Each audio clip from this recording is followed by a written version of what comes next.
자, 지금부터 막판 스퍼트 올려보도록 하겠습니다. 최종 공략 막판 스퍼트 그레이투자클럽 최영동 팀장 화상 연결돼 있습니다. 안녕하세요. 예, 안녕하십니까? 자, 오늘도 시장 흐름 한번 짚어주시면서 종가 공략주 주실까요? 예, 그렇습니다. 자, 일단은 오늘 전일자의 누적 증시를 좀 반영을 하고 있는 것 같습니다. 자, 코스닥 지수 같은 경우는 플러스 1.79%의 좋은 모습들 유지가 되고 있는 상황들이고요. 다만 우리가 좀 조심하셔야 될 부분들은 아무래도 이제 장중 발생되고 있는 변동성에 대한 부분들을 좀 고민을 하셔야 되지 않을까라는 말씀을 드릴 수가 있을 것 같습니다.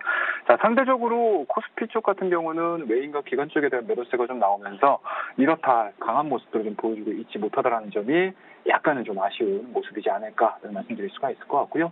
자, 일단은 코스피 시총 상위 쪽으로는 네이버에 대한 움직임들이 신저가를 좀 기록을 했습니다. 액면 분할 이후에 증권사에 대한 부분들이 좀 부정적인 분석들이 좀 나오면서 신저가를 좀 기록을 해주고 있고요.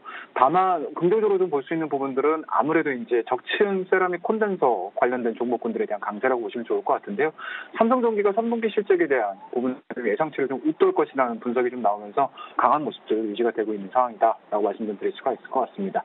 자, 그와 더불어서 삼성 사마 콘덴서 그리고 사마 전기, 코스모 신소재 등도 관련된 종목군으로서 동반 강세를 좀 보여주고 있고요. 좀 아쉬운 부분들이 좀 있다라고 하게 되면은 여전히 유가 급등에 대한 부분들이 좀 나오다 보니까 화학업종에 대한 약세 흐름들 유지가 되고 있는 상황들인 것 같습니다. 현 시간부로 LG화학이 마이너스 1.23%에 대한 약세 흐름들 좀 보여주고 있다. 라고 보시면 좋을 것 같고요. 철강업종도 마찬가지로 아무래도 전반적인 경기에 대한 둔화 우려감들이 좀 남아있다 보니까 철강업종도 마찬가지로 약세 흐름들 유지가 되고 있는 게 일단은 코스피 시장 쪽에서에 대한 전반적인 흐름이다라고 보시면 좋을 것 같고요. 코스닥 쪽으로 좀 넘어가서 보셔야 될 것 같습니다. 서울반도체죠. 자, 3분기 실적 개선 기대감들로 인해서 22,000원대 강한 상승 흐름들 돌파가 되고 있는 상황들이기 때문에 확실히 실적 시즌 들어와서는 실적에 대한 부분들이 좀 우호적으로 예상이 되고 있고 분석이 되고 있는 종목군들은 굉장히 좀 좋은 모습들 유지가 되고 있다라고 보시면 좋을 것 같습니다. 자, 그와 더불어서 이제 포스코 캠텍, 고영, SM들도 마찬가지로 강한 흐름들을 좀 보여주고 있는 상황들이기 때문에 실적주들에 대한 접근도 유효한 그런 시즌이다라고 말씀드리도록 하겠습니다. 자, 이러한 부분들을 좀 토대로 해서 오늘 막판 공략주 좀 말씀드려야 될 것 같은데요. 자, 오늘 공략할 종목은 원익 IPX라는 종목을 좀 말씀 좀 드리도록 하겠습니다. 자, 일단은 코스닥 쪽으로 좀 넘어가서 좀 보시게 되면은요, 제가 그제 말씀드렸던 이제 테라세미콘 같은 경우 7.12% 좋은 모습이 유지가 되고 있는 상황들인데 일단은 OLED 관련된 종목군들이 한 차례 정도 바닥권에서 시세를 만들어 내줬습니다.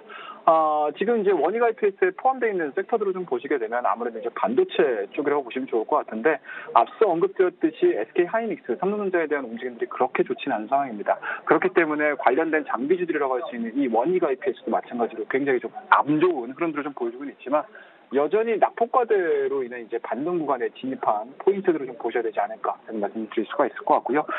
하나는 일단은 2018년도, 2019년도 예상 PR을 기점으로 해서 좀 보시게 되면은 8배에서 이제 9배 정도 선에서 좀 유지가 되고 있는 상황들이기 때문에 실적 대비 상당 부분 좀 크게 빠졌다. 쉽게 말해서 낙폭 과대라고 보시면 좋을 것 같은데요. 이러한 부분들이 시장에 대한 반등 흐름들이 좀 이어진다라고 하게 되면은 순환매 관점도 충분히 나와줄 수 있지 않을까라는 거 말씀드릴 수가 있을 것 같습니다. 자, 그리고 이제 마지막으로 좀 보셔야 될 부분들일 것 같은데요. 일단은 삼성전자, SK 하이닉스 반도체 업황에 대한 둔화 우려감들로 인해서 굉장히 좀 안 좋습니다. 하지만 이렇게 원익 IPS 같이 좀 공격적으로 그리고 이제 다변화된 포트폴리오 유지를 해주고 있는 기업들 같은 경우는 실질적으로 업황에 대한 약세 흐름들이 반영이 된다는 개념보다는 오히려 퍼질 가능성이 상당히 높다라고 보시면 좋을 것 같고요. 고객사와 장비에 대한 움직임들, 장비 포트폴리오에 대한 다변화 정책들이 좀 확실하게 좀 나와준다라고 하게 되면은 지금 가격은 상당 부분 좀 매력적으로 다가와줄 수 있는 그런 상황이다라는 거 말씀을 드리도록 하겠습니다. 자, 우리 차트를 좀 보면서 마지막으로 매수가 그리고 목표가 그리고 손절가를 좀 보셔야 될 것 같은데요. 일단은 동사 같은 경우는 2017년도 11월 달에 고점 자체가 44,400원이었습니다. 그리고 현재 낙폭에 대한 움직임들이 상당히 좀 크게 발생이 되다 보니까 지금 19,000원대까지 빠져 있는 상황들인데요.